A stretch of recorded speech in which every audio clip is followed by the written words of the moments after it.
నవవిధ భక్తి మార్గాలు.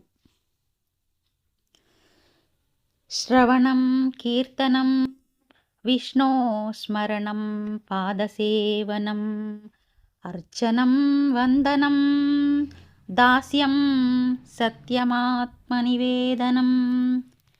9 రకాల భక్తి మార్గాలను అనుసరించి భగవంతుడిని చేరిన ఆదర్శ ఉత్తములను గురించి ఇప్పుడు తెలుసుకుందాం. మొదటిది శ్రవణం. పరీక్షిత్తు మహారాజు. ఇతడు అర్జునుడి మనుమడు, అభిమన్యుని కుమారుడు. దేవుని గురించి వినడం, ఆయన లీలలు మహిమలు వినడం. రెండవది కీర్తనం. నారద మహర్షి, రామదాసు. దేవుని నామాన్ని కీర్తించడం, పాడడం. మూడవది స్మరణం. ప్రహ్లాదుడు.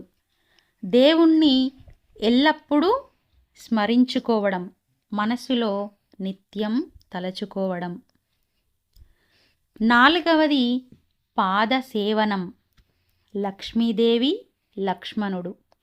దేవుని పాదాలను సేవించడం, అనునిత్యం పూజించడం. ఐదవది అర్చనం. పృథు చక్రవర్తి. దేవుని పూజలు, నమస్కారాలు చేయడం. ఆరవది వందనం. అక్రూరుడు. ఇతడు శ్రీకృష్ణునికి పరమ భక్తుడు. దేవునికి నమస్కరించడం, సాష్టాంగ నమస్కారం చేయడం. ఏడవది దాస్యం. ఆంజనేయుడు, గరుత్మంతుడు. దేవునికి దాసునిగా, సేవకుడిగా ఉండడం. ఎనిమిదవది సఖ్యం. అర్జునుడు దేవునితో స్నేహం చేయడం, దేవుడిని స్నేహితుడిగా భావించడం. తొమ్మిదవది ఆత్మ నివేదనం. బలి చక్రవర్తి. తనను తాను దేవునికి అర్పించుకోవడం, సమర్పించుకోవడం.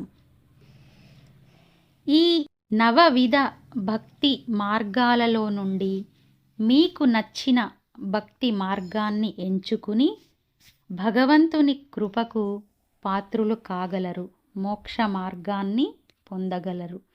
ఈ వీడియో మీకు నచ్చినట్లయితే లైక్ చేయండి, షేర్ చేయండి, కానీ సబ్స్క్రైబ్ చేయడం మాత్రం మర్చిపోకండి. Please subscribe my channel.